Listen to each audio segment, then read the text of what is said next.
Então, bom dia, Elizabeth, bom dia, Lívia, bom dia, Paulo, bom dia, Roberval. São 9h30, conforme eu tinha combinado. Você espera mais 5 minutinhos, a Maiara, mais alguns colegas? Ou é isso mesmo? Posso conversar com vocês? Já que eu estou com a Elizabeth aqui, que é representante, né, a sala não é tão grande, né, a galera respondendo bom dia. É que vai haver uma mudança aí. Vamos esperar mais 5 minutinhos para ver se entra mais alguém aqui. Tá.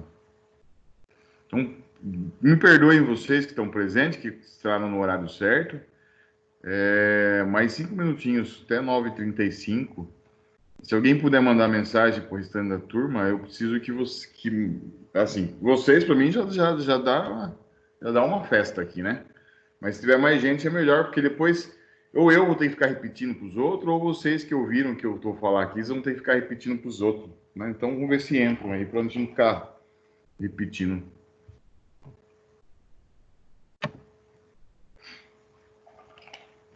Obrigado, Betinha.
Olá, Maiara chegou aqui.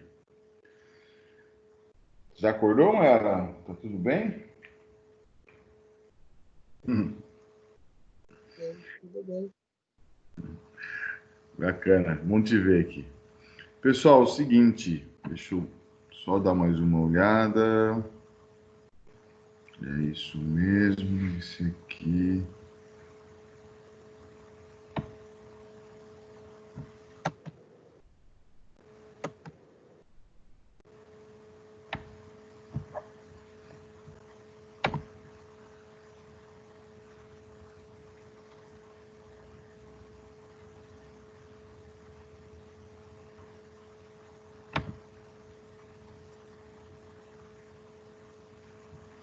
Muito bem. Então a gente, graças a Deus, estou chegando ao final aqui dessa lida aqui minha de conseguir acertar os professores. É um monte de regra, é um monte de não pode que a gente acaba ouvindo, e isso deu que era para ter sido resolvido até o começo de março, a gente está resolvendo agora no final de maio, né? Então tá por conta de tudo o que aconteceu. Então vocês sabem que desde o começo a Paula estava com vocês em caráter de substituição, tá? E a gente estava para contratar um professor, professor, né? E também a disciplina de logística internacional também estava para se contratar, e a disciplina também de sistemática. Por conta de tudo que aconteceu, o governador proibiu novas contratações e falou: vocês vão ter que se virar com o que vocês têm. Por conta da nova modalidade online, professores de outras unidades, espanhol, por exemplo, que não tinham como atender a gente porque estavam distantes, né? Então, por conta da locomoção, eles não tinham como atender a gente. Agora, com a aula online, eles conseguem, né? Então, e eu tinha um outro agravante, que era assim, professores da casa, que já têm o teto máximo de 28 aulas por semana, não podem pegar mais aulas. E daí, no começo da semana passada, mais ou menos uns 15 dias atrás, há 2 semanas atrás, veio informação dizendo o seguinte, que por conta desse momento, né, de afastamento social e de tudo que estava acontecendo, a gente podia aumentar as aulas do professor que tivesse 28 aulas, tá? E daí, vamos falar então primeiro de logística internacional. E daí o Robertinho já estava dando aula para vocês, você já conhece o Roberto, eu acho que sim, ele deixou claro assim, na minha área não é logística, mas eu consigo dessa aula, eu monto material. E eu acho que tava resolvendo o nosso problema, vocês estavam tendo acesso ao conteúdo da disciplina. Mas acontece que, e assim, já que pode aumentar as horas aulas do Roberto, beleza, vai ficar o Roberto mesmo. Mas acontece que daí, assim, lá em São Paulo eles estão falando o seguinte, ó, pode aumentar a aula do professor, mas você tem que fazer todas as outras tentativas de conseguir um professor que você não precisasse aumentar as aulas dele em 28, acima de 28. Então você tem que ofertar para todos os professores da sua unidade. Se ninguém quiser pegar, que tem menos que 28 aulas, daí você tem que ofertar essa aula para todos os professores de todas as FATECs. Se ninguém no estado inteiro quiser pegar, daí você oferta dentro da sua unidade, aceitando aumentar acima de 28 horas aulas. E se eu tivesse que fazer esse rito, né, se a gente optasse por fazer esse rito, muito provavelmente dentro da unidade ninguém mais poderia pegar as aulas do Roberto, mas a hora que eu ofertasse para outras FATECs, muito provavelmente ia aparecer um professor que eu nunca vi na vida que ia querer pegar essas aulas. Então, eu tenho o caso daí do professor que está substituindo também essa matéria no período da noite, que não é o Roberto, é o Soares, né? Eu acredito que a maioria de vocês conhece ele, mesmo não tendo tido aula com ele. E o Soares também não tinha tempo. Quando eu conversei com ele a primeira vez, ele estava com a carga dele quase cheia, ele cabia o da noite. Principalmente porque ele tinha uma dedicação naquele projeto que acontece à tarde nas FATECs, que é o Novo Tech. Só que o Novo Tech não tem mais, foi cancelado o Novo Tech. Ou seja, abriu um horário para o professor Soares, né? Então ele deixou de ter o limite de 28 horas menos 10 ele passou a ter 18, então ele tinha até uma folga aí para assumir mais algumas aulas. E daí eu conversei primeiro com o Roberto, expliquei a situação, o Roberto entendeu.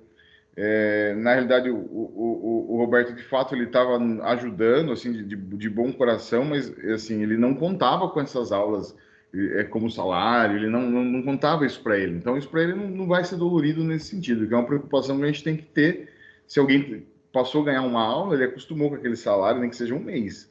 E depois, se vai diminuir, tem que ter muito cuidado, né? As pessoas fazem uma programação, alguma coisa nesse sentido. Mas não é o caso do Roberto. De fato, ele estava ajudando mesmo e ele ficou de boa, assim, falou, eu gosto da turma, eu gosto deles, semestre que vem eu encontro com eles de novo, tá? Então, se vocês gostam muito do Roberto, vocês têm uma afeição grande pelo Roberto, eu acredito nisso, vocês vão encontrar com ele no semestre que vem, que a disciplina é dele, tá? A disciplina dele é de câmbio, é dele mesmo, é ele que vai dar essa disciplina, não tem risco, tá? De ser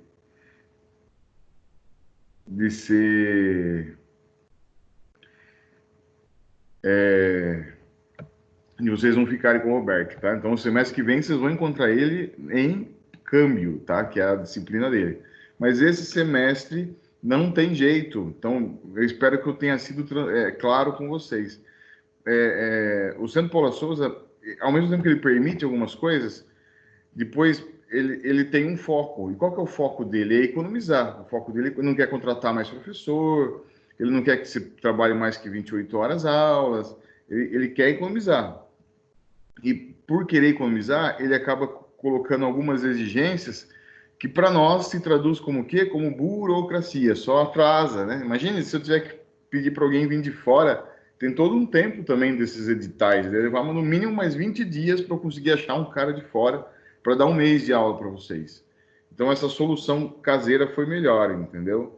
O Roberto entendeu e o Soares, puxa, o Soares caiu com uma luva para eles. Por quê? Porque ele já está com essa disciplina no quarto da noite, então ele já está dentro da disciplina, já conhece a ementa e já tem parte do material pronto. Então, pro Soares foi tranquilo.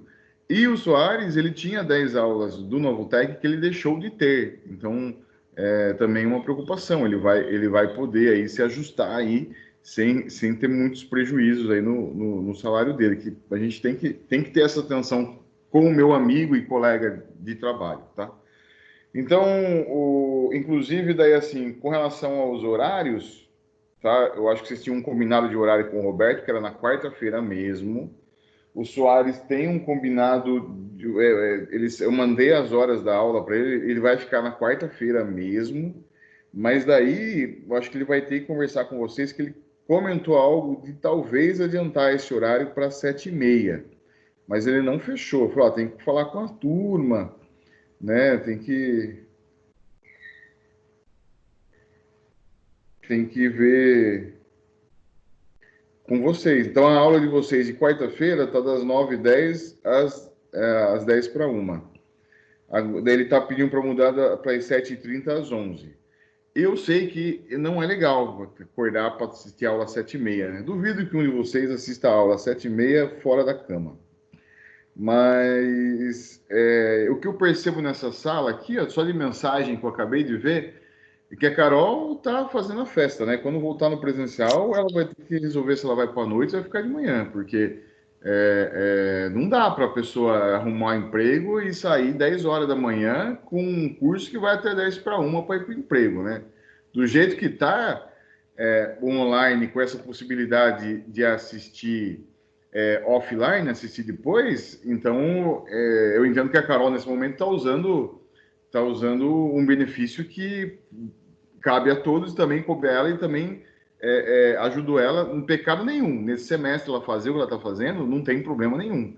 Mas presencialmente, a aula oficialmente vai até 10 para 1. A pessoa sair 10 da manhã para ir para o emprego, não dá, não tem cabimento. Então, daí teria que resolver isso. Sobre esse olhar, a Karen aqui acabou de mandar mensagem que diz que a Elizabeth falou, né? Que a Karen foi trabalhar. Olá, a Maiara está na cama ainda. Que a Karen foi trabalhar também, pô, 9h30 da manhã foi trabalhar. Então, assim, sobre esse olhar, eu acho que se o Soares começar às 7h30, ele consegue atender a maioria de vocês porque pelo que eu estou vendo, a maioria de vocês dá 10 horas, vocês já picam a mula para resolver outras coisas. Então, ao vivo, ele resolveria às 7h30. Mas vamos combinar o seguinte, então, essa semana aqui. Ou então vocês já aceitam começar às 7h30? Se vocês falarem, não, beleza, a gente começa às 7h30, eu já aviso o professor Soares, ele já marca a aula para 7h30, e quarta-feira vocês já conhecem ele às 7h30, ele vai das 7h30 às 11h com vocês. Olha o Paulinho aí, 7h30. Obrigado, Paulo. Elizabeth, 7h30.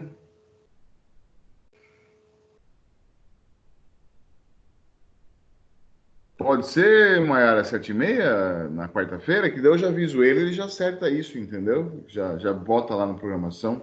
O Berval, 7h30, quarta-feira?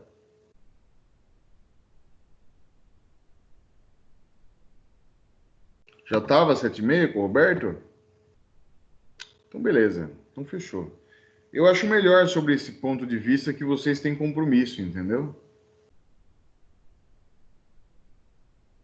Beleza, meus Na, caros. na verdade, já estava 7h30 já, professor. O Roberto disse que tinha mexido, mas eu não tinha me atentado. Obrigado, Roberto. Obrigado. Nada. Então, beleza. Então, mantém 7h30 e o Soares, então, já nessa quarta-feira, tá? Já começa o Soares com vocês. Eu vou falar com ele, ele já vai agendar um horário para vocês às 7h30. E a outra questão é a questão da aula de espanhol, né? Eu sei que na maioria dos alunos, é quase que unânime, vocês adoram a Paula. E, de fato, ela manda bem mesmo, né? Ela mandou uma mensaginha que ela estava sem internet aqui, a Carol. Não tem problema, gente. Eu só estou usando ela como exemplo, que é um exemplo, assim como eu tenho dessa sala aqui, eu sou muito próximo, né? Então eu posso falar com tranquilidade de vocês. Cada um aqui, a sala é pequena, já a gente tem bastante amizade. E eu gosto muito da Carol. Estou dando exemplo assim, que nesse semestre, isso que ela está fazendo é totalmente possível, não tem problema nenhum. Porque se a gente tem essa questão da aula ficar gravada, você assistir a aula em outro momento. Mas não tem cabimento uma pessoa sair 10h30 da manhã para ir trabalhar e deixar o restante da sala ter aula até 10 para 1. No presencial não cabe isso. Então, no semestre que vem, quem tiver nesse caso, a Carol, a Karen, ou quem tiver mais algum de vocês, no começo do semestre que vem, me fala para a gente providenciar para vocês irem para a noite, entendeu? Não pode ficar acontecendo dessa forma. Né? Mas agora, nesse momento, está beneficiando, né? Outro dia uma menina me ligou e falou, eu vou conseguir um estágio bem no horário da aula, você acha que eu devo pegar o estágio, professor? Eu estou precisando trabalhar. Eu falei, claro que precisa, né? Pegue o estágio e você assiste offline, porque agora você tem esse recurso, tá? Mas quando a gente voltar no presencial, daí não teria cabimento, né? Uma situação como essa. Então, nada contra a Carol. Hein? Vocês falarem para Carol que eu falei mal dela, é mentira, não é isso. Eu só usei de exemplo. Então, com relação a espanhol, eu sei que vocês são a grande maioria do pessoal é apegada à Paula, mas a Paula acontece o seguinte: tem dois problemas, né? O primeiro problema, assim, embora a Paula tenha uma didática dela, tem um jeitinho dela de dar aula, que é cativante, que ela trabalha bastante a questão da conversação, ela não tem formação na área de letras, tá? Então, por mais que ela saiba, ela pode saber muito mais do que um professor que tem formação na área de letras. Isso é plenamente possível. Nunca medi isso, né? Mas plenamente possível que a Paula tenha mais conhecimento do que alguém que tem formação na área de letras. Mas ela não pode ficar com essas disciplinas. Então, esse é um dos motivos. O outro motivo, a Paula, na área de relações internacionais, ela já tem as 28 aulas dela. Né? Então, qualquer aula que ela der a mais, ela está dando em cima das 28 aulas dela. Então, assim, a gente abriu um edital já externo, para que não tem professor de espanhol dentro da Itapetininga, né? A gente abriu um edital externo e, por sorte, deu certinho. A gente conseguiu duas professoras de espanhol. Uma que tinha disponibilidade para amanhã e outra que tinha disponibilidade para a noite. Então, assim, ficou uma bênção, porque ficou bem divididinho. As aulas de espanhol de manhã vai ficar com a professora Simone e as aulas de espanhol da noite vai ficar com uma professora chamada Naili. Ambas são de distante, né? Acho que uma é de Amparo, A outra, eu fugi o nome da onde a outra. Bom, ela não é outra professora. Só sei que são professores distantes e que também só podem pegar essa aula pela questão da aula ser online, né? Então não teria o problema de deslocamento, tá? Daí eu conversei com elas, elas já saíram os editais, elas já se inscreveram, elas já foram aprovadas. Acho que falta só um último item lá, que a sede delas, né, das FATECs que elas dão aula, autorizarem, mas acho que também não é para ter problema nisso, que a gente já olhou, não choca o horário dela com lugar nenhum, tá tudo certo. E o horário de vocês, espanhol, ele vai voltar, aqui de acordo com a minha compreensão, ele vai voltar para segunda-feira, das 9h10 às 11h, que era o horário inicial que tava com vocês. Tudo bem, pessoal? Me responde aqui no chat aqui, tudo bem? Segunda-feira, então, já é para ser aula com a professora Simone, tá? Eu vou confirmar isso com ela ainda hoje, final de semana. Depois eu mando um zap ou para a Maiara e para a Elizabeth, que são as nossas representantes, tá? Confirmando isso com vocês. Mas ela começaria já nessa segunda-feira, das 9h10 às 11h. A professora Simone, espanhol. Obrigado, Maiara. Espanhol 2, o quarto ciclo. Tá? Nesse horário da segunda-feira, das 9h10 às 11h. Obrigado, Paulo. Respondeu aqui também. E daí sim, ela ficaria com vocês até o final do semestre. Esse 1 mês e meio que falta, ela ficaria com vocês até o final do semestre. Eu conversei com ela por telefone. Eu achei ela uma pessoa bacana. Eu acho que vai ser legal, tá? E também, infelizmente, pela questão da distância, é só esse semestre, né? Então, assim, acho que vocês vão se dar bem, vão gostar, até vão se apegar à professora, mas pelo deslocamento, eu penso que ela não viria presencialmente o semestre que vem, né? Eu teria que, de novo, o semestre que vem, conseguir fazer o processo de contratação. Então, a professora que passou no processo, em primeiro lugar, aí do processo seletivo que a gente fez, e não pôde contratar depois, a professora de espanhol, ela mora na rua de baixo da FATEC, dá para ela ir a pé, em 2 minutos ela tá na FATEC ali. Então, ela mora na Vila Bart, na rua de baixo.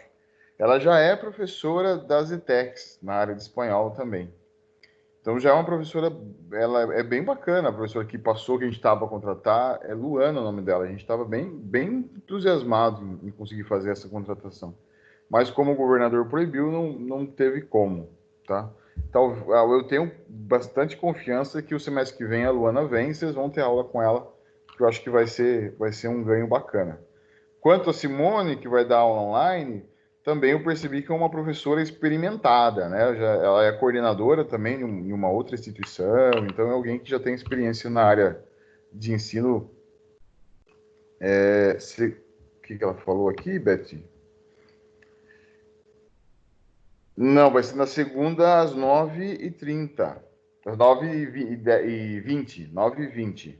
Confere aí se não entrou nenhuma aula no lugar aí de vocês, porque senão.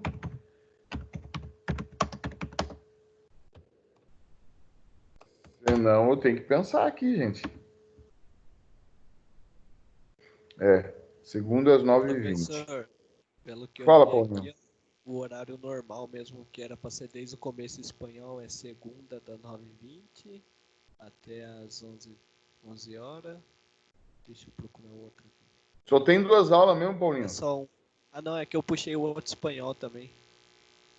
É por isso. Você puxou qual de espanhol? O espanhol 3 também, professor. Espanhol 3 você puxou? Espanhol 3 mudou de horário, Paulinho.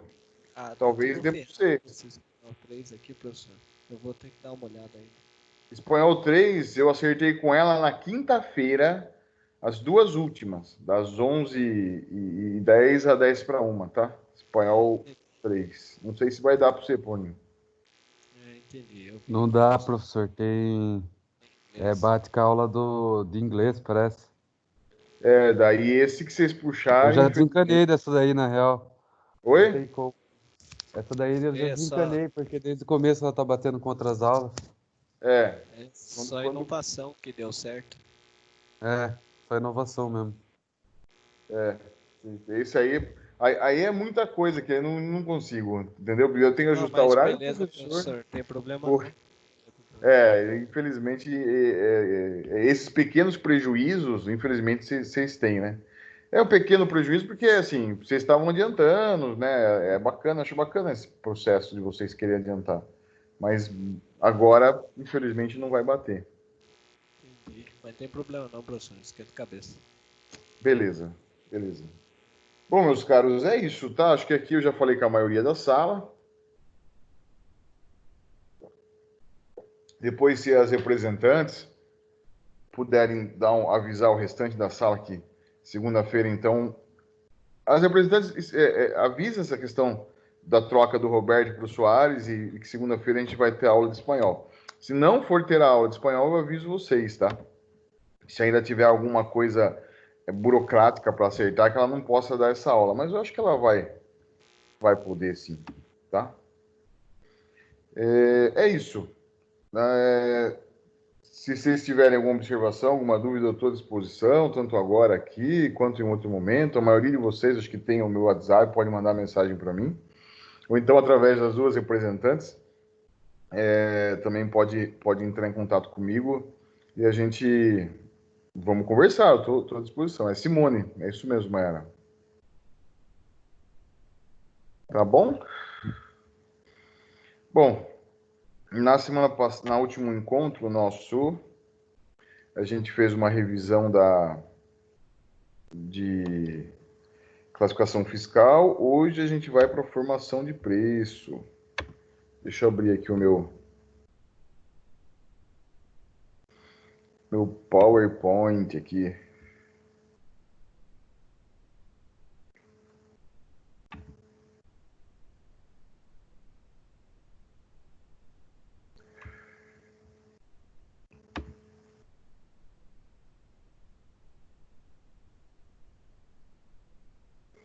Pessoal, eu só sei que se eu soubesse que eu não ia ter sorte no começo agora da minha coordenação, eu não teria pego, né? É sorte mesmo, bem essa palavra, porque não tem segredo. Os alunos de Comex são 10, é fácil de lidar.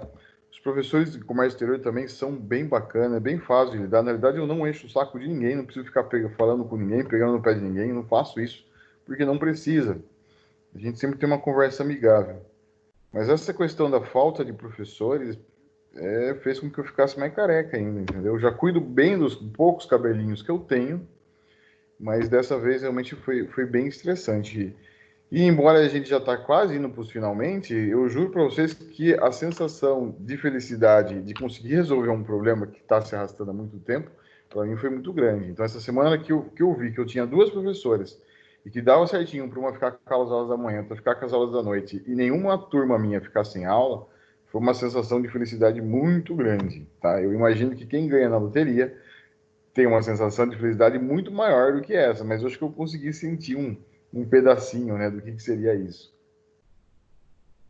De conseguir resolver um problema que tava me atormentando já desde que quando eu iniciei, entendeu? Na coordenação. Então eu senti algo do tipo, pô, mano, não consigo resolver isso, meu. Não, então isso passou, tá? Semana que vem vai ser outra luta de novo, né? Porque daí vai ser outra realidade de novo. Mas não, acho que não é. Já fui batizado, né? Já fui batizado com dor de cabeça, né? Eu tenho fé que vai ser mais fácil para mim no próximo semestre resolver esses problemas.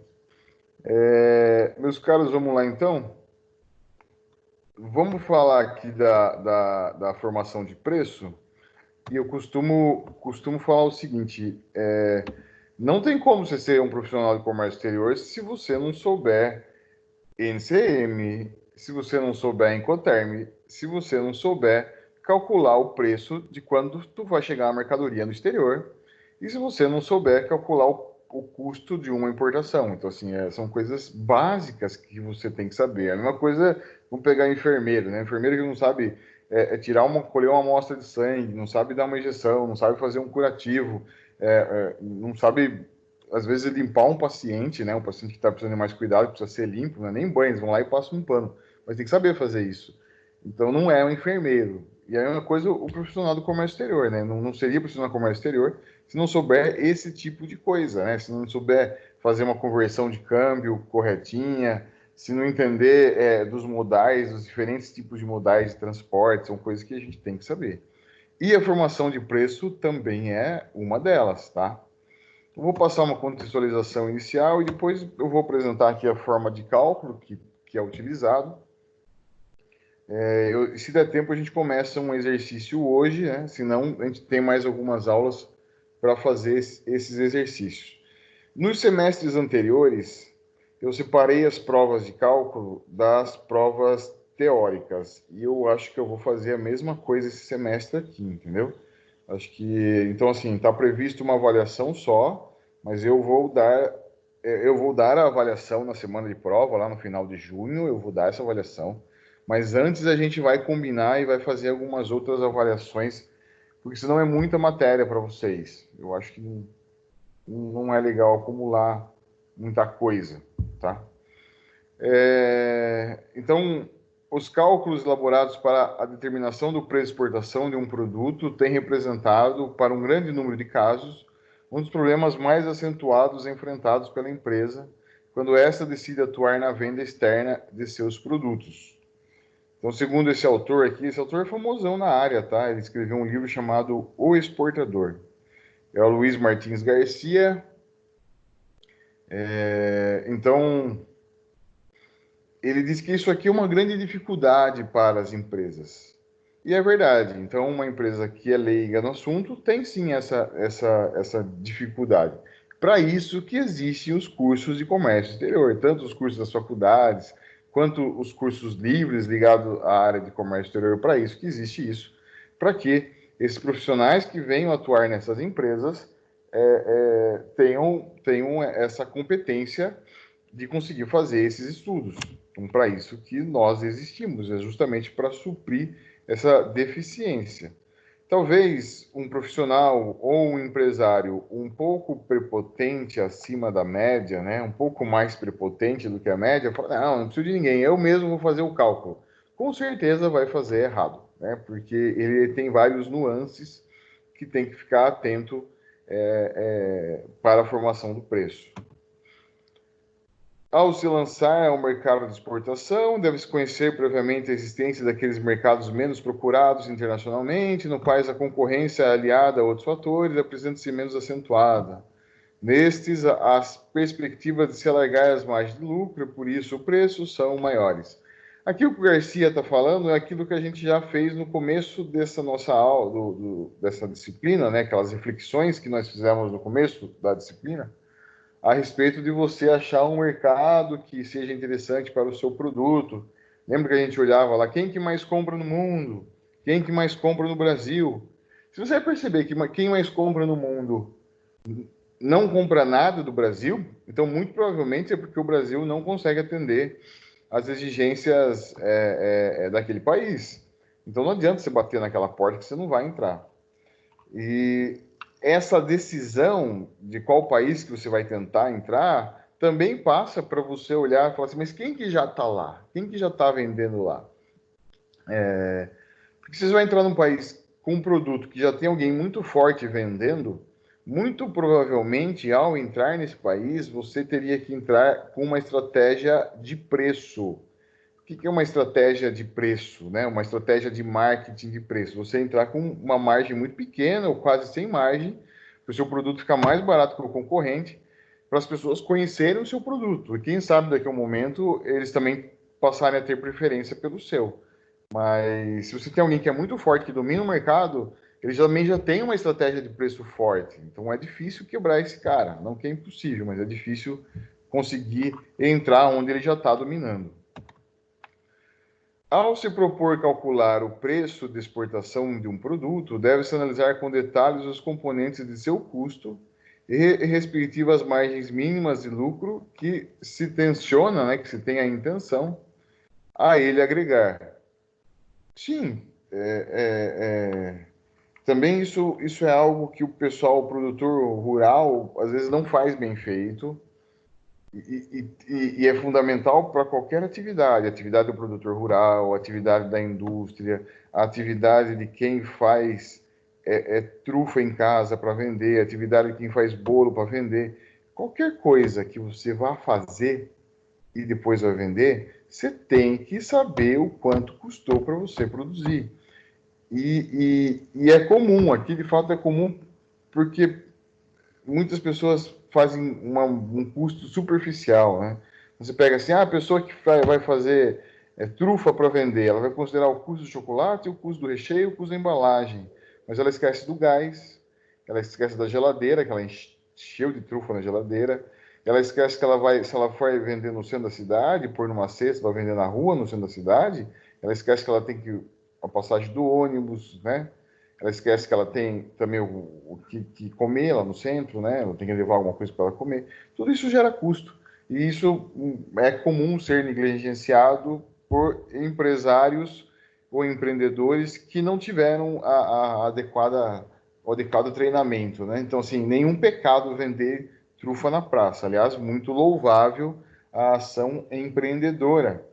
Porém, essa empreendedora, você vê que ela ainda está no estágio inicial, no estágio amador, né? Ela não considerou no custo dela coisas como o gás, a energia elétrica e a passagem de ônibus, que são importantes ela considerar no custo para fazer a trufa dela, tá? Então, sim, quando você vai vender tanto no mercado interno quanto no mercado externo, você tem que ter um bom trabalho em cima de custos, de quanto que está custando você produzir. Esse nosso curso, ele não dá uma ênfase muito grande em custos, né? Mas com a habilidade que vocês já adquiriram em contábeis, por exemplo, vocês conseguem montar um esquema de custos sem dificuldade. Qualquer livro de custo que vocês pegarem, ou qualquer vídeo de custo que vocês assistirem no YouTube, um bom vídeo, né, de um bom professor, vocês vão ter a compreensão, porque a cabeça de vocês já está massageada, vocês já têm ideia de como as coisas funcionam. Principais fatores que influenciam no preço de exportação. Competidores potenciais, já comentei essa questão, se você vai entrar em um mercado que já tem gente forte lá vendendo, vai influenciar no seu preço, porque você vai ter que diminuir suas margens, senão você não vende. Custo de produção, a mesma coisa. Se você não conseguir, vamos dizer que você tem todo o controle do seu custo, você tem todo o controle do seu custo. E lá no final você monta um preço para que você tenha uma boa margem de lucro em cima daquele seu custo que você sabe que está certo, né? Então você já é um profissional que não é iniciante, você já tem noção, já fez sua técnica tapetininha, você já tem noção de como as coisas funcionam e você sabe que seus custos estão corretos, né? O cálculo de custo. E daí você vai formar o preço para exportar, vai dar lá o preço para exportar. Vamos dizer que o seu produto é um produto com muito valor agregado, deu o preço de $5.000 unitário. Olha só, produto bem caro, né? $5.000 unitário lá no país que você vai estar entregando. Vamos falar com os Estados Unidos. Daí você olha para o seu concorrente, ele vende um produto igual ao seu por $1.500. O que você vai fazer com o seu produto lá? Pode pegar suas coisas e tudo para casa. Daí você vai falar, não, espera aí, professor, mas onde eu errei? Eu falei, você não errou. Você fez tudo certo. Só que o custo país, né, o custo para você produzir aqui no país, os impostos indiretos que a sua produção recebe, inviabilizam você ser competitivo nesse produto, nesse mercado. Tá? Então, esse é um exemplo. Né? Não está aqui nessa lista, porque vocês podem, eu sei que vocês estão pensando nessa mesma, mas peraí, mas a gente pode ter um custo de produção alto, mas com um dólar alto a gente tem vantagem. De fato, com o dólar alto, vocês conseguem, né, ganhar na taxa de câmbio e por conta disso vocês conseguem praticar preços mais competitivos lá fora. Então, o dólar alto, do jeito que ele está tão alto agora, ele é, em sua maioria, prejudicial, mas dá para você fazer ele jogar a favor de você com estratégia de preço, né? Então, o dólar alto permite que você baixe os seus preços e tenha uma boa estratégia de preço. Também É uma coisa a compensar. Ainda sobre custo de produção, o que é importante a gente lembrar, assim, não existe impostos na exportação. Daqui a pouco eu vou contradizer o que eu acabei de falar para vocês, mas por hora gravem isso, né? Não existe impostos na exportação. O que o leigo pensa? Não é o nosso caso, né? O que o leigo pensa? É injusto. Se a gente consome aqui no país, a gente paga imposto, e quando a gente exporta, então os gringos não pagam imposto? Não, os gringos não pagam imposto para o nosso país. Para nós, eles não pagam imposto, eles não moram aqui, eles não consomem nada daqui com relação de assistência médica, eles não vão na praça para ver se a praça foi limpa, né? Com o pessoal da limpeza pública, eles não estão aqui, eles não estão aqui para encher o saco, os gringos estão lá no país deles, né?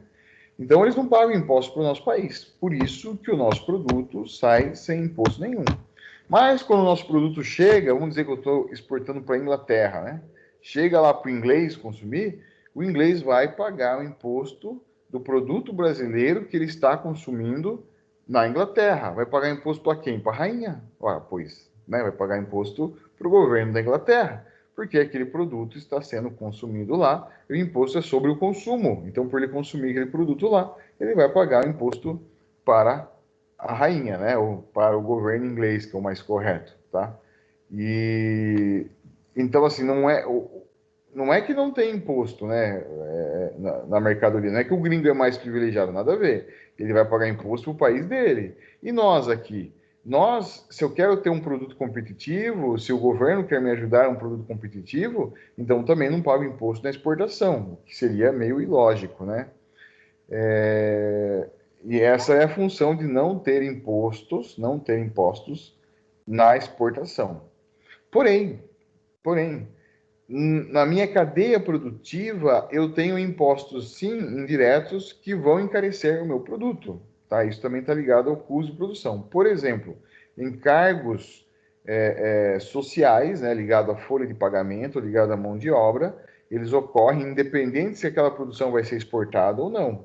E isso sim encarece o meu produto. Então, assim, a questão do custo de produção está ligada à sua forma de gerenciar os custos dentro da sua empresa, mas também você vai sofrer impostos indiretos, né, com relação à mão de obra, é um bom exemplo, que vai influenciar no seu preço lá na frente.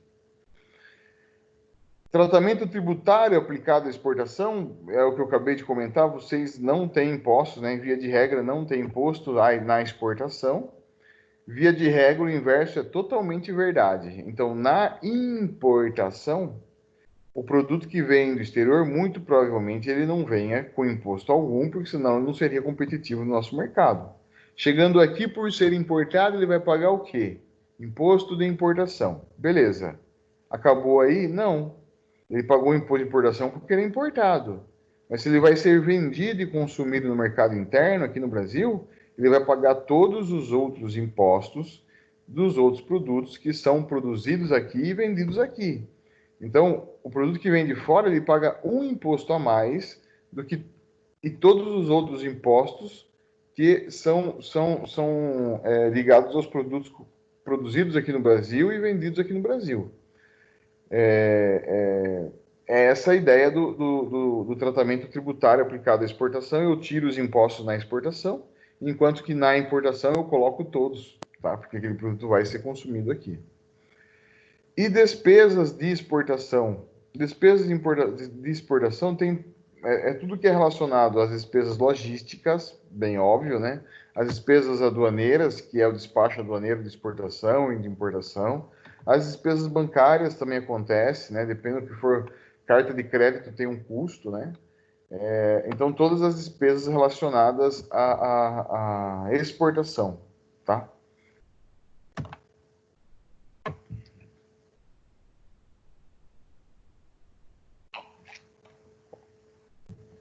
Formação de preço para exportação. O cálculo de preço envolve conhecimentos de custos e de economia. Na prática, pode-se tomar como ponto de partida para cálculo do preço de venda no exterior o preço utilizado para a venda no mercado interno, desde que, para a formação do preço no mercado interno, as técnicas de contabilidade de custo tenham sido aplicadas. Muito bem. Aqui é um outro ponto importante para eu falar para vocês. A forma com que eu vou ensinar vocês a fazerem esse cálculo é a forma com que todos os livros, acho que desde 1989, sei lá, 79, faz 40 anos, que os autores de comércio exterior ensinam a calcular o preço de exportação desse jeito. Eu vou ensinar do jeito que está nos livros. Por quê? Porque essa turma aqui, até nas minhas contas, onde eu sei, essa turma não vai fazer ENAD. Só que está mudando tanta coisa lá no Ministério da Economia que pode ser que um dia alguém fale, não, agora é essa turma aqui que vai fazer ENAD. Por hora, pelo semestre que vocês entraram na faculdade, eu sei que vocês não são uma turma elegível para o ENAD. Mas caso vocês venham a fazer o ENAD, é certeza que vai cair uma conta lá de formação de preço para exportação e vai cair do jeitinho que os livros ensinam, então vai ser do jeitinho que eu vou trabalhar, tá? E se vocês forem fazer um concurso que tenha alguma coisa relacionada ao comércio exterior, é certeza absoluta, tá? A mesma certeza que eu tenho de que amanhã o sol vai brilhar do jeito que ele brilha todos os dias, de que vai cair uma questão relacionada à formação de preço e vai ser desse mesmo jeitinho que eu vou ensinar para vocês que vai cair na prova. Então, e na minha prova, vai ser do jeito que eu vou ensinar para vocês que vai cair na minha prova, tá? Agora, na prática, pode ser que seja mais simples do que esse jeito que eu vou ensinar agora, entendeu? Na prática, pode ser que seja até mais fácil. Porque assim, eu vou partir, ele está dizendo aqui, ó, como ponto de partida para o cálculo do preço de venda no exterior, o preço utilizado para a venda no mercado interno. Então, eu pego o preço do mercado interno como ponto de partida. Só que o preço do mercado interno, deixa eu passar o próximo slide aqui, ó. Ao se decidir pela utilização do preço do mercado interno, pode-se formar o preço para exportação conforme a seguinte sequência. Então, sim, o preço do mercado interno, ele já está com os custos e impostos do mercado interno. O que eu tenho que fazer, então, se eu vou pegar o preço do mercado interno para fazer o preço de exportação? A. Eliminar todos os itens agregados que não ocorrerão na exportação.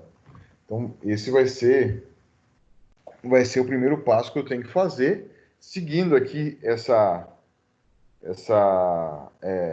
metodologia de a partir do preço do mercado interno. Então, o preço do mercado interno, ele já tem os custos e impostos relativos ao mercado interno. Por conta disso, eu vou ter que eliminar os custos do mercado interno, né, distribuição do mercado interno, e eliminar os impostos do mercado interno. Feito isso, pensem comigo, eu tenho um preço do produto já pronto para ser vendido no mercado interno. Eu vou tirar os impostos que estão dentro dele, vai ficar mais barato. Eu vou tirar as margens de lucros que estão dentro dele, ele vai ficar mais barato, né? Obviamente. Eu vou tirar todos os custos logísticos que estão dentro daquele preço. A qual preço eu vou chegar? Né? Se eu tirar a margem de lucro, se eu tirar os impostos e se eu tirar os custos de distribuição, a qual preço eu vou chegar? Você vai chegar no custo de produção daquele produto. Faz sentido para vocês? Eu tiro os impostos da venda no mercado interno, eu tiro o custo de distribuição no mercado interno, eu tiro as margens de lucro do mercado interno. Que valor me sobra? Me sobra o valor relativo ao custo de produção daquele produto. Muito bem. A partir desse ponto, o que eu tenho que fazer? Adicionar todos os elementos integrantes do processo de exportação, mais as margens de lucros e comissões. Então, daí no item B, eu vou adicionar os custos que vão ocorrer na exportação. Que custo, professor? Custo logístico, né? Custo administrativo, que são os despachos, né? Custos não, né? E vou incluir as margens de lucro, quanto que eu quero ter de lucro naquele processo e qual que vai ser a comissão de quem me ajudou a fazer aquela venda, se houver, entendeu? Se tiver uma comissão de venda, vou colocar também nesse preço final do produto. Então, essa é a forma com que a gente vai trabalhar. Professor, mas você falou que tem uma forma mais fácil. Tem uma forma mais fácil. que é o que acontece quando você está na indústria. Ora, pois, eu estou dentro da indústria, de uma empresa, e uma empresa já estruturada, não precisa nem ser uma empresa média, pode ser uma empresa pequena, mas que ela já tem uma certa estrutura. Então, muito provavelmente, eu tenho um departamento chamado engenharia, o departamento de controle da produção. É um departamento que vai saber quais são os custos que eu tenho para produzir aquele item, tá? Então, se eu chegar nesse departamento, ele vai ter esse cálculo pronto. Se a empresa for razoavelmente organizada, né? Ela vai ter esse cálculo pronto. Olha, para produzir esse item, custa unitário R$ 20. Para eu produzir esse item, custa R$ 20. Ora, pois, por que eu vou pôr os custos no mercado interno, fazer o meu preço do mercado interno, somar tudo no mercado interno, depois subtrair tudo no mercado interno, para depois colocar os custos de exportação? Se a engenharia já está me dando custo de produção. Muito simples, eu pego o custo de produção da engenharia e já adiciono os elementos relacionados ao processo de exportação, resolveu o meu problema. Então, na prática, eu entendo que é até menos trabalhoso você formar o preço de exportação do que aqui a maneira com que eu vou ensinar, que a gente vai fazer a prova, que vai cair em qualquer concurso, que é você partir do preço do mercado interno. No dia a dia, se você está dentro da indústria, se você é um funcionário daquela indústria da área de Comex, você vai ter um contato com o departamento de engenharia e ele vai passar os custos de produção para você e você vai formar o preço de exportação a partir do custo de produção e não mais a partir do preço de venda no mercado interno, tá? Então é essa a diferença. Eu tenho um exercício só que eu faço com os alunos a título de vocês conhecerem, em que a gente parte do preço do custo da engenharia e não do preço de venda no mercado interno. Eu passo para vocês conhecerem e por que que eu, professor, vou ensinar dessa forma que eu sei que é mais trabalhosa? Porque dessa forma é que todos os livros de comércio exterior ensinam e é dessa forma que vai cair em qualquer concurso ou ENAD que vocês venham a fazer. Então é por isso que eu vou fazer dessa forma. Mas na prática é um pouquinho mais fácil. Eliminar os itens que ocorrerão na exportação. Quais são os itens que ocorrerão na exportação? Os valores relativos a tributos que deixarão de incidir sobre o produto exportado. Eu vou tirar fora, né? Não vai ter mais esse tributo. Comissão de vendas no mercado interno. Ora, se o produto vai ser vendido no mercado externo, eu não vou pagar comissão para ninguém aqui no Brasil. Vou pagar comissão para o cara que está me ajudando a vender lá fora. Despesa de propaganda específica para o mercado interno. Não tem cabimento, esse custo fica aí, visto que essa mercadoria vai ser exportada, não é mercado interno. Embalagem do mercado interno que não será utilizada na exportação. Também vou tirar o custo da embalagem. Despesa de distribuição no mercado interno. Vou tirar. Margem de lucro do mercado interno. Também vou tirar. Tantos outros itens, quando houver, integrantes do preço de mercado interno e que não se farão presentes na exportação. Então, se tiver mais alguns itens que são relativos ao mercado interno e que não vão ser custo na exportação, ele também vai ser retirado, tá? Então, esse é eliminar os itens do mercado interno. Basicamente são esses, né? Itens que não ocorrerão na exportação.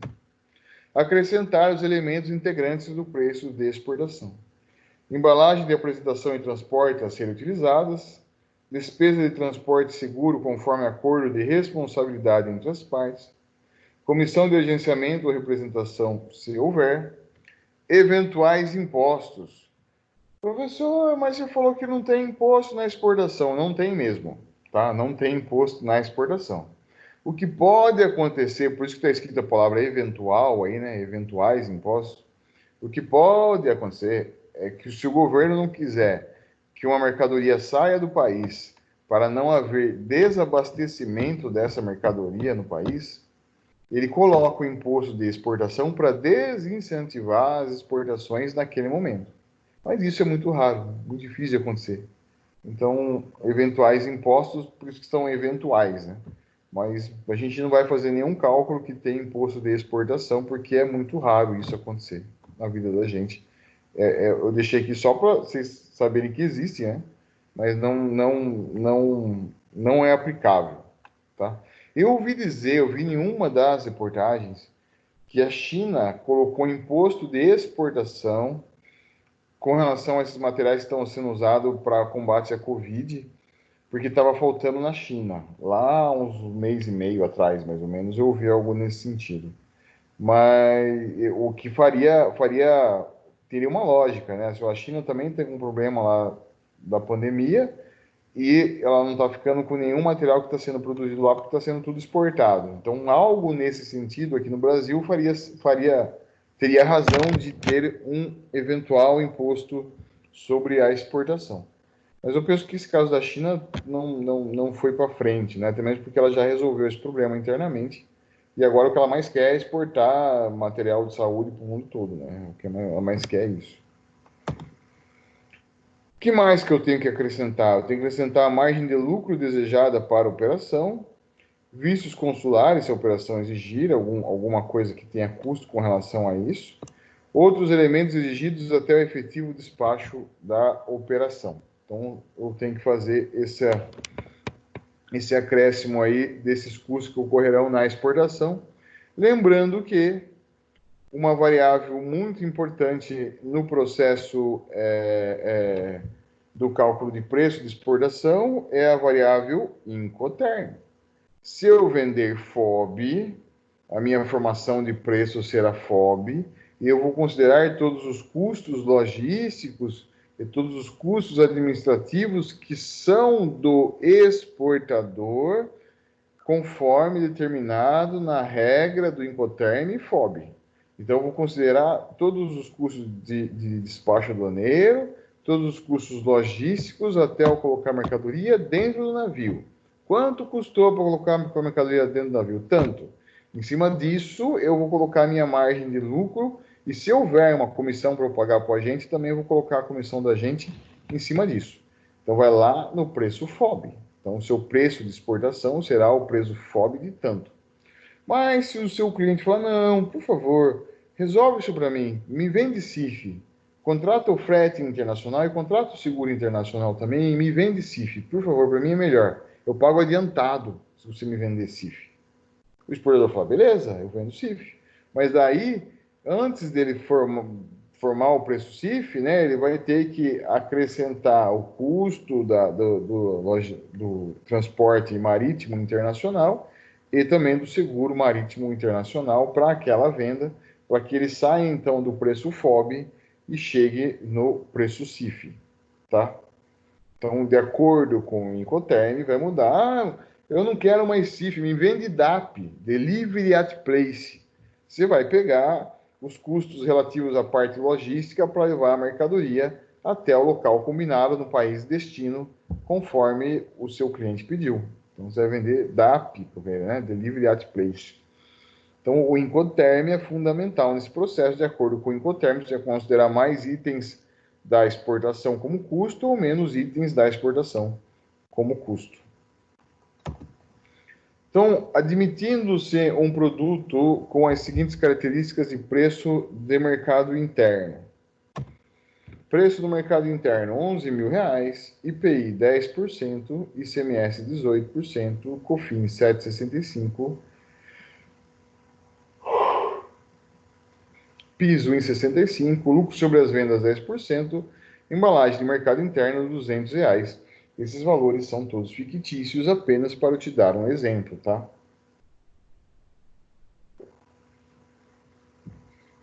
E o que vai... Então, isso aqui é tudo que ocorre no mercado interno. Embalagem de mercado interno R$200, valor cheio, né? Valor fechado em reais.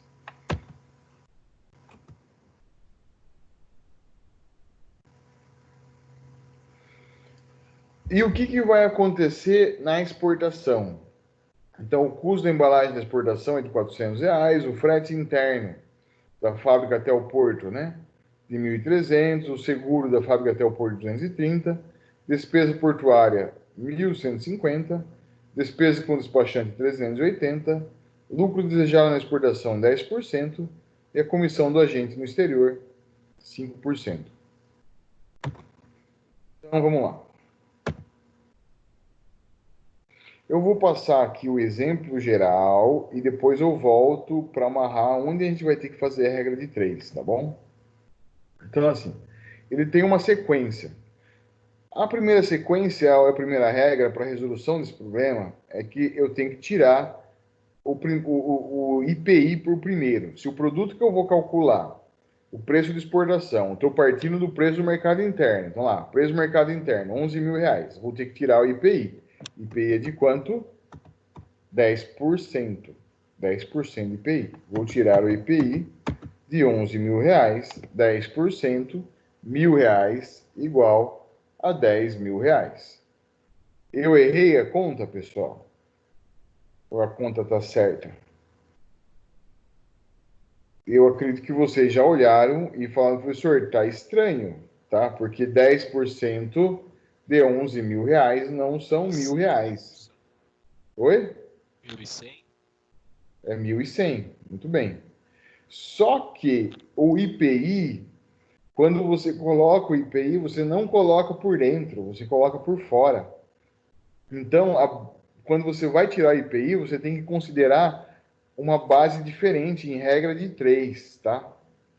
Então, é mais ou menos assim, eu vou dizer para vocês, mas se vocês não entenderem, eu vou fazer de novo, devagarinho com vocês. 11 mil reais, ele está para 100% do preço da mercadoria, mais 10% que é o IPI. Então, 11 mil reais, ele equivale a 100% o valor da mercadoria, mais 10% que é o valor do IPI. É só o IPI que é assim, vocês vão ver. Então, eu tenho que montar uma regrinha de 3. 11 mil reais está para 110%. X, que eu não sei quanto é, está para 10%. Ao montar essa regra de 3, ao fazer o cálculo da regra de 3, daí sim ele vai bater 10% igual a R$ 1.000, tá?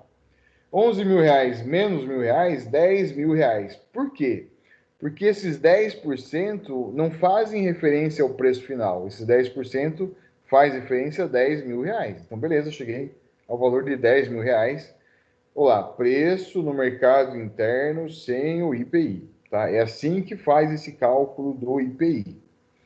Agora, vamos ver os outros impostos. Os outros impostos, eles foram colocados no produto usando a metodologia por dentro. Então, é mais fácil eu tirar esse imposto. Entenda o seguinte, quando eu coloco o imposto por dentro, é mais difícil colocar o imposto, a forma de calcular, mais difícil no seguinte sentido, eu vou ter que fazer a regra de 3. E quando é mais fácil na hora que eu for tirar, porque daí eu posso tirar diretamente. Quando eu coloco o imposto por fora, é mais fácil colocar imposto por fora. 10%, 10 mil. 10 mil. Então, quanto que custa agora? 11 mil. Então, é mais fácil. Mas quando eu vou tirar o imposto que eu coloquei por fora, eu tenho que fazer regra de 3. Daí ele é um pouco mais difícil, tá? Então, observe, o IPI aqui nessa história é o mais chatinho, a gente já volta a falar dele. Cheguei na base de cálculo de 10 mil. Todo o resto, ICMS, COFINS, PIS, a base de cálculo é de 10 mil. Então, olhem lá, olhem como está redondo o valor. 18% de 10 mil, 1.800. 7,65 de 10 mil, 765. 1,65 de 10 mil, 165. 10% de 10 mil. De novo, ó, 10% de 10 mil, agora no caso do lucro. 10, é mil. Ó, mil. Certinho, igual aos 10% do IPI. Mil. Embalagem do mercado interno, 200. Então, ao pegar aí esses 10 mil, né, que eu já tirei mil dos 11 mil, ficou 10, e subtrair 1.800, 765, 165, 1.200, eu chego no valor, então, de 6.070. 6.070, que é o custo para produzir esse produto já sem nenhum item do mercado interno. Cheguei ao valor de 6.070. O que eu tenho que fazer agora? Colocar os itens que são relativos à exportação. Deixa eu tomar mais uma água aqui, pessoal.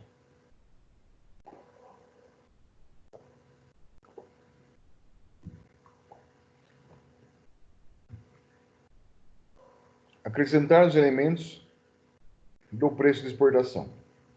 6.070, então, é o preço da mercadoria sem impostos, né? Sem custos do mercado interno, 6.070.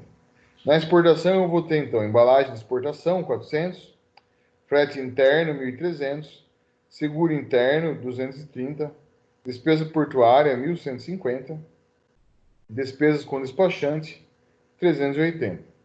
Preço com custo de exportação, então, 9.530. Tá? Esse é o preço com custos de exportação. Acabou aqui? Não. Falta o quê? Faltam as margens, tá? Então, aqui, 9.550, eu vou colocar 10%, que é o lucro desejado na exportação. Deu 1.121,18. Ora, pois, mais um pouquinho de observação, vocês vão falar para mim. 10% de 9.530 é 953. Verdade. E eu estou colocando 1.121,18.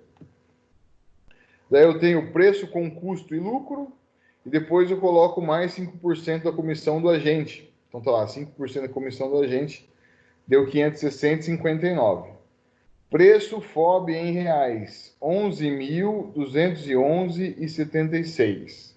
Agora olhem bem aí para o 11.211,76. Olhem bem para ele e imagine quanto que seria 10% do 11.211,76. É muito fácil, né? É só vocês mudarem a vírgula de lugar.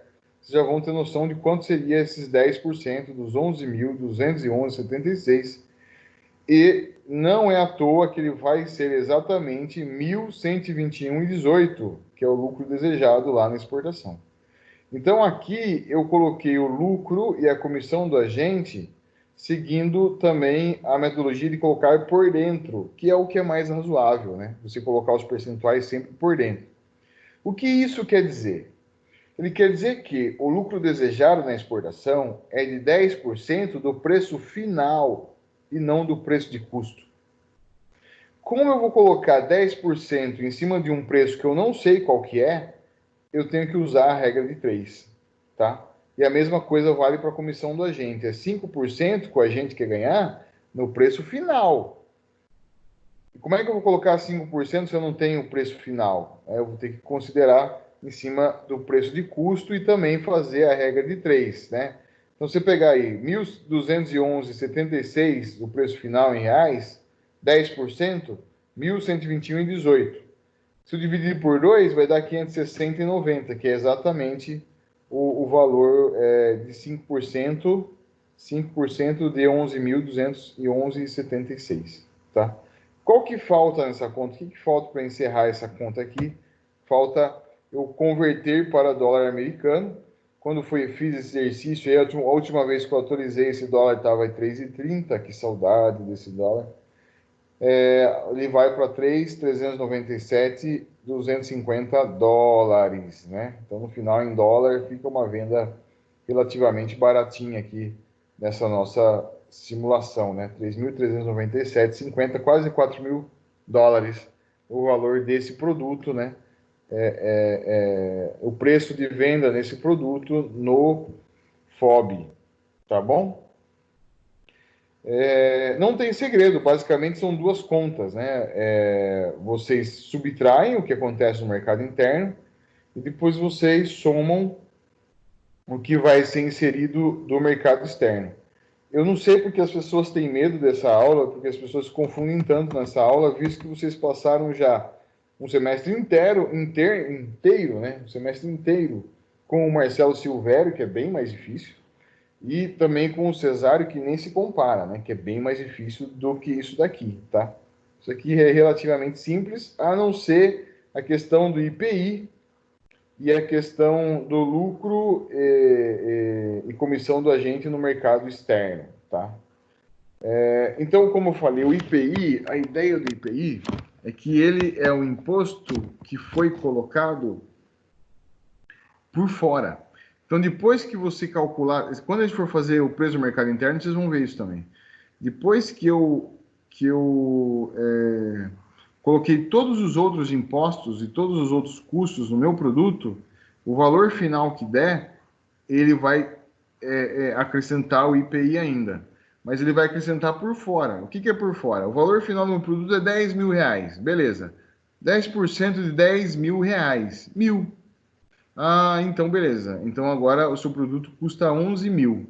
Então a base de cálculo de IPI não mudou para o preço final, ele permaneceu em 10 mil reais. Como é que eu monto isso? Vamos voltar aqui, eu vou tentar fazer isso num Excel aqui para vocês. Para ver se eu consigo ser um pouquinho mais claro.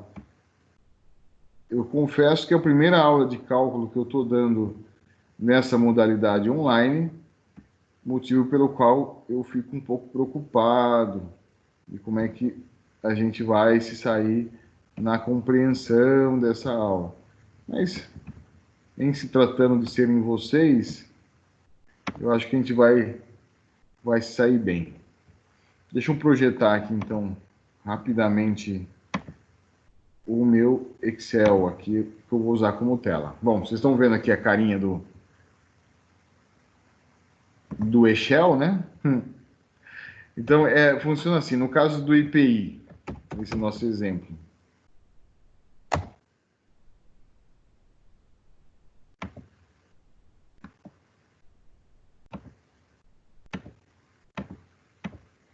O IPI é 10%, certo? O IPI é igual a 10%. Como é que eu monto essa conta? Eu sei que o valor do meu produto é de 11 mil reais. E eu sei que esse 11 mil reais aqui, esses 11 mil reais,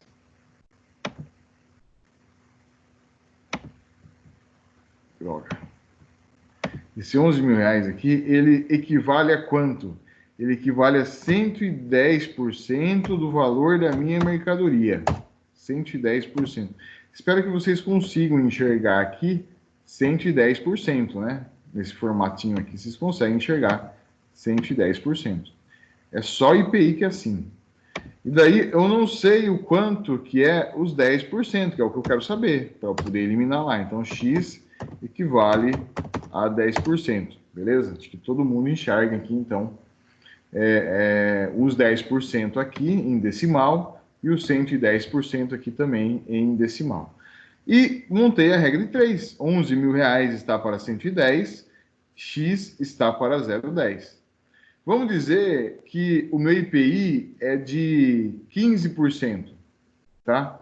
Os valores continuam o mesmo que os 11 mil reais, mas daí eu montaria como se o meu IPI fosse de 15%? 11 mil reais está para 115%, X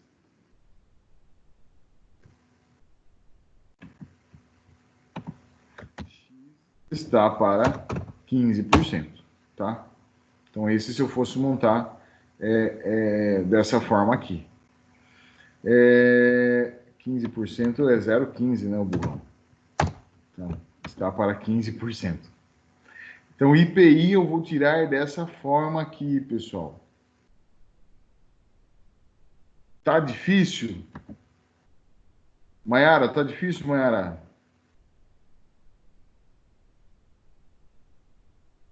Maiara dormiu. O Paulo disse, tranquilo, professor. Obrigado, senhor Paulo. Muito obrigado. Maiara também disse, tranquilo. Muito bem. Então, o IPI eu vou tirar dessa forma, tá? Agora vamos olhar, vou deixar aqui o IPI. Vamos olhar aqui, então, como é que eu vou colocar o lucro lá no final, o lucro. Como é que eu vou colocar a comissão? É importante a gente pensar nos dois. O lucro é de 10%, né? E a comissão é de 5%. Acredito também, né, que vocês conseguem enxergar claramente 10% e 5% nessas duas representações aqui, tá?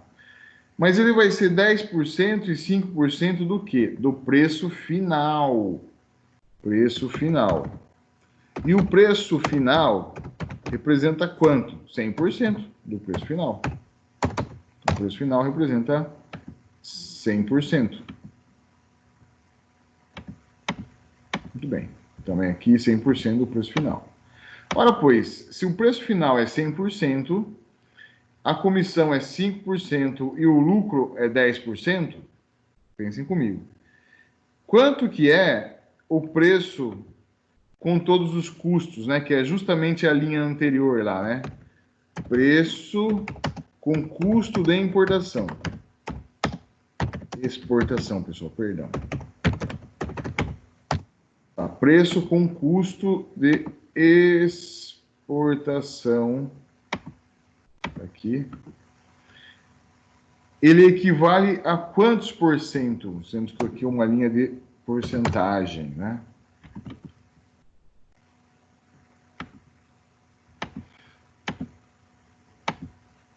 O lucro, 10%, a comissão é 5%, o preço final é 100%. O preço com custo de exportação, assim como o lucro e a comissão, estão dentro do preço final. Vamos mudar a ordem para melhorar a minha didática, né? Vamos mudar a ordem aqui. Vamos lá, vamos mudar a ordem. Para melhorar a minha didática aqui. Então, muito bem. Então, ó. Vai ficar legal, hein? Essa minha didática aqui vai funcionar, acredito. Então, ó, vamos lá. A soma em percentuais do preço com custo de exportação, mais o lucro, mais a comissão do agente, vai dar o 100% do preço final. Então, o preço com custo de exportação, quanto que era lá naquele nosso exemplo mesmo? Deixa eu olhar aqui de novo. 6.070, lembram? 6.000... Não, não, não. É outro aqui, peraí. 9.530. 9.530. O que é isso, professor? 9.530 é o valor da mercadoria, do custo da mercadoria, já acrescido todos os custos da exportação. Embalagem, transporte, despacho. Então, deu 9.530, tá? Ora, pois, se o meu preço final é composto de 5% da comissão e 10% do lucro, o restante são os 9.530. Qual que é o percentual do 9.530 dentro do meu preço final? 85%. Então, 85% do meu preço final é composto pelo preço da mercadoria mais os custos da exportação, deu 9.530. Equivale a 85% do meu preço final. E o restante, 10% do meu preço final, é o lucro e 5% do meu preço final é a comissão do agente. Tá aí. A partir daí, vocês montam, então, as regras de 3. Pode fazer. 9.530 equivale a 0,85. Lucro equivale a 0,10. Vocês vão fazer a conta, vai dar aquele valor que está lá na tabela. Do mesmo jeito, né? Vamos fazer aqui. Então, lucro é igual. Lucro é igual. 9.530 vezes 0,1, que seria os 10%,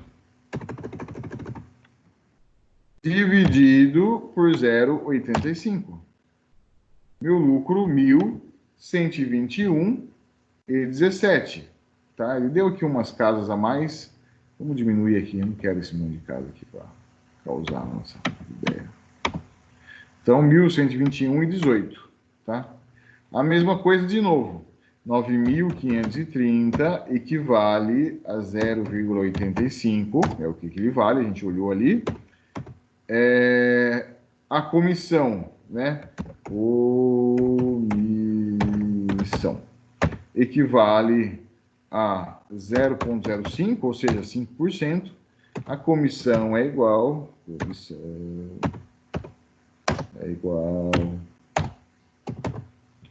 Vai lá. Igual. Opa. Igual. 9.530 vezes 5% dividido por 0,85 560, 558, ela é, então, o nosso valor da comissão do agente, tá?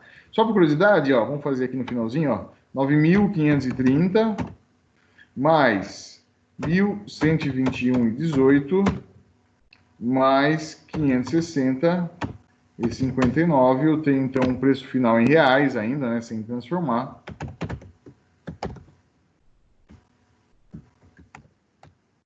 E 11.210,77. Se eu fizer aqui, então, ó, se eu fizer aqui 9.530 dividido pelo preço final, ele equivale, então, vamos pôr aqui em porcentagem, 85%. Se eu fizer 1.120 dividido pelo preço final, ele equivale, então, a quanto aqui? Em porcentagem, ele equivale a 10%. E se eu fizer aqui os nossos 560 dividido pelo preço final, ele equivale, então, aqui aos nossos 5%. Então, por que é por dentro, professor? Que inferno essa palavra por dentro, professor? Por que é por dentro? Porque eu coloco os impostos de uma forma em que os 10% vão fazer referência ao preço final e não ao preço de custo. Entenderam? Por isso que é por dentro. Né? Os 10% fazem referência ao preço final e não ao preço de custo. Consequentemente, os 10% referente ao preço final, em valores absolutos, são maiores do que o valor do preço de custo. Tá bom? Na próxima semana, eu volto a essa explicação aqui e a gente faz os exercícios. Hoje não vai dar tempo, mas eu espero que vocês já tenham entendido. Inclusive, vamos fazer o seguinte.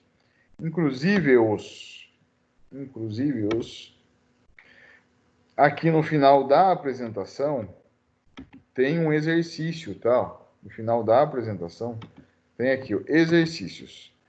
Então, tá aqui exercício do FOB e depois o exercício do CIF. Se algum de vocês já quiser trazer o exercício pronto para a próxima aula, a gente já pode te ajudar a olhar para ver se está certo esse exercício pronto do FOB aqui, tá? Mas eu vou repetir essa explicação na próxima aula, porque eu entendo que nobres colegas da aula de vocês não puderam estar presentes hoje, e assim, vamos dar mais uma chance para eles lá na frente com essa nova explicação aqui, né?